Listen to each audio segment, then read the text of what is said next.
Good morning, everyone. I hope you guys all had a great holiday season, or great holidays. We're not quite through the holiday season yet. My name is Leanne. I am from Of Love and Shiplap and the founder of Sublimation graphics and tutorials here on Facebook. If you're joining us on YouTube, be sure to come join our Facebook group. The link is in the description for this video as well as at the end of the video. And if you are joining us live on Facebook, don't forget to subscribe to our YouTube channel so you can easily find all of our videos after they are live in our neatly organized playlists. Today I'm going to be demoing the single-sided burlap and buffalo plaid garden flag from Single J Sublimation. I had actually ordered this before, just before Christmas, and intended on doing it earlier in the month for some home decor, but I just didn't get a chance to. So now I'm going to be doing it today so that I can have a nice garden flag out front of my house to last me, through the winter until it's time to decorate for spring, I guess. These come in a nice little bag, which you can easily put back in after you have sublimated it for your customer. I'm going to open it up. I have not even opened these up for the first time yet. I have never sublimated these, so that's going to be our whole adventure today, and hopefully it'll go well. All right, so the top part is this nice faux burlap, and it does have a little bit of a shine. I know some people don't like that, but in terms of sublimation burlap, so the faux burlap, it all tends to have a little bit of the shine because of the weave. And then it's got this nice flannel buffalo plaid ruffle. Now, of course, buffalo plaid is all the rage. It's been trending for the last 2 years, and it's probably going to still be hanging around for a couple of years. So although the season for this might be coming to an end, definitely keep in mind that this is a product you want to get early on next year. I did purchase this one from Single J's Sublimation buy-ins. I bought it ready to ship. You can, of course, get them ready to ship or save a few dollars or like $1 or so and get them on the buy-in price. They average about $4, $4.50 for one of them. And what I like, or what was appealing about this, is that the surface area which you can print on is 11.5 by 13.5. So that means that if you have a printer that can print 13 by 19, you will be able to print your entire design if you wanted to do full bleed on one page, no having to worry about taping anything together and fussing with it. So that makes it nice and easy. These are supposed to be pretty easy to sublimate, and the ones that I've seen have looked great. So I'm looking forward to showing that to you in just a minute. In terms of pricing, since you guys always have questions about how much you should sell these for, I personally sell regular single-sided garden flags for between $15 and $18. I try and do all of my, like the plain white single-sided garden flags, I try and do all of those with full color, full bleed designs. For something like this, it's definitely entirely possible. The only reason I'm not going to do it for this is because I think it'll be too much with the buffalo plaid ruffle. Just like too much going on. I want this to have more of that simple country look. So I am going to be using one of the designs out of my shop, of course. And if you're not familiar with my website of digital graphics for sublimation, it's www.ofloveandshiplap.us. So let's go ahead and turn you guys around and I'll show you what we're working with. Everything we're going to need today is pretty much our normal stuff. We have our transfer. Mine has been printed with my Workforce 7710 using Printer Jack ink and Printer Jack paper. This design is available on my website, www.ofloveandshiplap.us. We have our garden flag from Single J's. I'm going to trim our transfer in just a minute. And then, of course, you always have the option to use either adhesive spray or tape. I generally don't, just to be honest. Sometimes I do in tutorials just for you guys, but I actually find that it's not really necessary once you get used to the hang of sublimation and in general. I'll mostly just use tape on hard substrates. As always, our tape measure and laser level to make sure things are straight and centered, and a lint roller to get off any fuzz that might be on there, because we do not want any of that on our finished product. So the first thing I'm going to go ahead and do is just trim my transfer. Sometimes I do this before videos, sometimes I don't. I'm gonna put our garden flag up on our press so it's out of the way.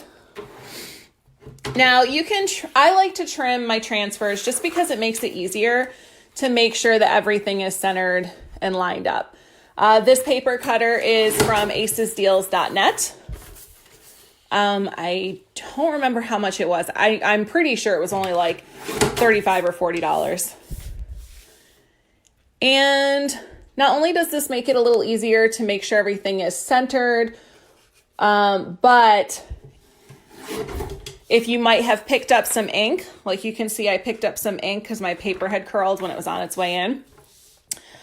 This is a great way to make sure that that is trimmed off so you don't randomly find out after you've pressed something that you've ruined it with a little ink blotch. Mostly I just like to, you know, it's easier to center this way. The first thing that we're going to go ahead and do is pre-press and also adjust our press pressure. Now I know that the last thing I did with this was a tutorial for Sublimate glitter. So I know that this is on very heavy pressure, which we don't need. So I'm going to just go ahead and loosen this. And then press it down and see where we're at. All right.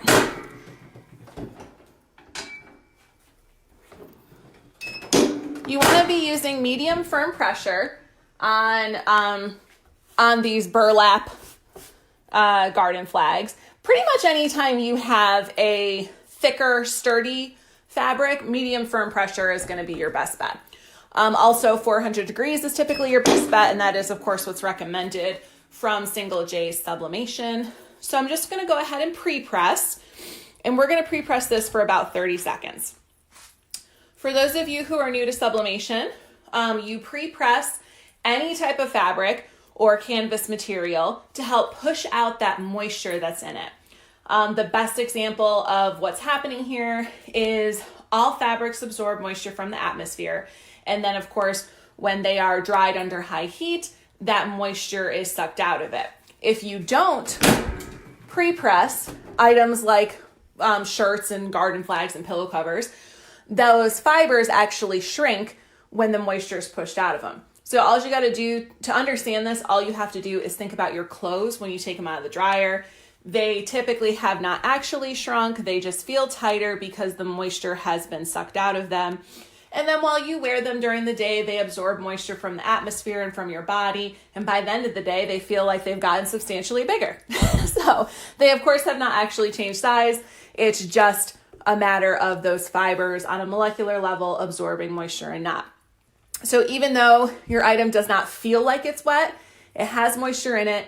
Pre-pressing pushes that moisture out so that you don't get ghosting, because if your transfer is on here when that shrinkage action happens, it's going to cause an ink shift, which is called ghosting, which we never want.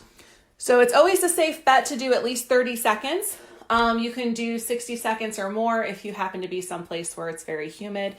Really, when it comes to sublimation, most recommendations are just guidelines, and it's up to you. The more time you spend doing different types of substrates, the more you start to figure out what's the most ideal everything for you. So I'm going to waste no time here. I'm going to go ahead and get this centered.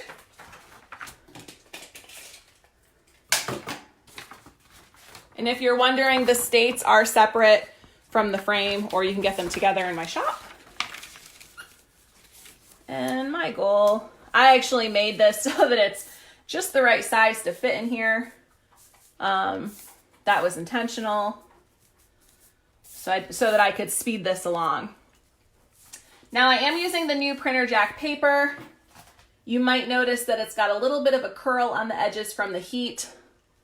This is normal, but if it bothers you or you're having an issue with it, you can always just put a little piece of tape up there to hold your transfer down. The curling of the paper really isn't going to make much of a difference in terms of your press action. It's just more for your own peace of mind. And last but not least, we're going to make sure that everything is straight here. Get our laser level up, and we are not straight. We are shifted.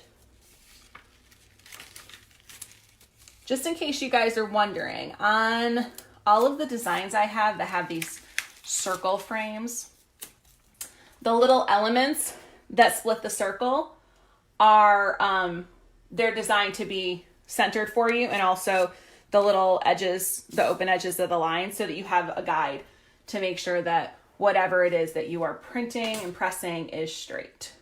Just gonna measure this one more time. We got shifted over a little bit.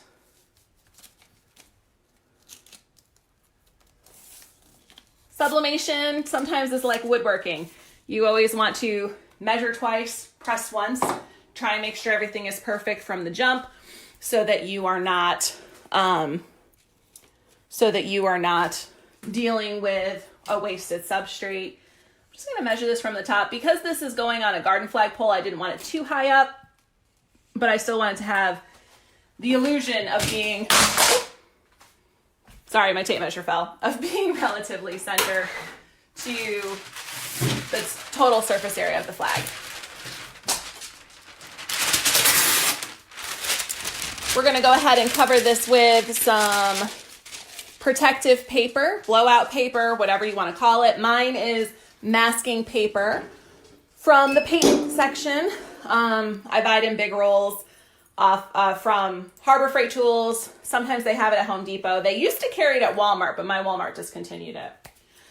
And I like it because it works really well. If you saw one of my earlier videos, I used to use builder's paper, which is much thicker.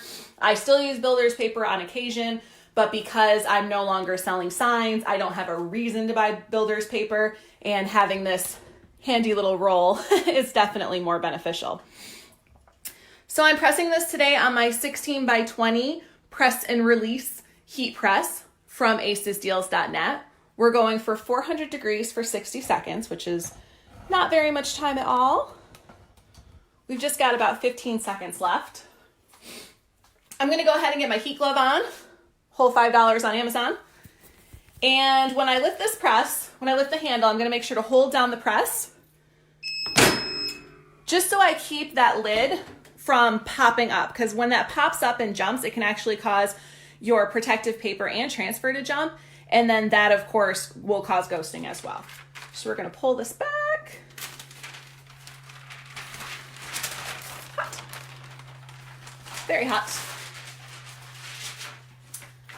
You can see the colors look great. I'll give you a close-up in a second, but I just want to show you guys, this is that printer jack paper. It's available on Amazon. It has outstanding ink release. You can actually use less time on certain substrates, particularly thinner polyester substrates, like Jersey's 21M shirts and stuff. You can actually go for about 50 seconds and you'll get the best colors, versus if you do a full 60 seconds, it's going to be darker than you probably want. But thankfully that's not the problem today. By the way, I didn't show you lint rolling, but that's only because I just pulled this out of the package.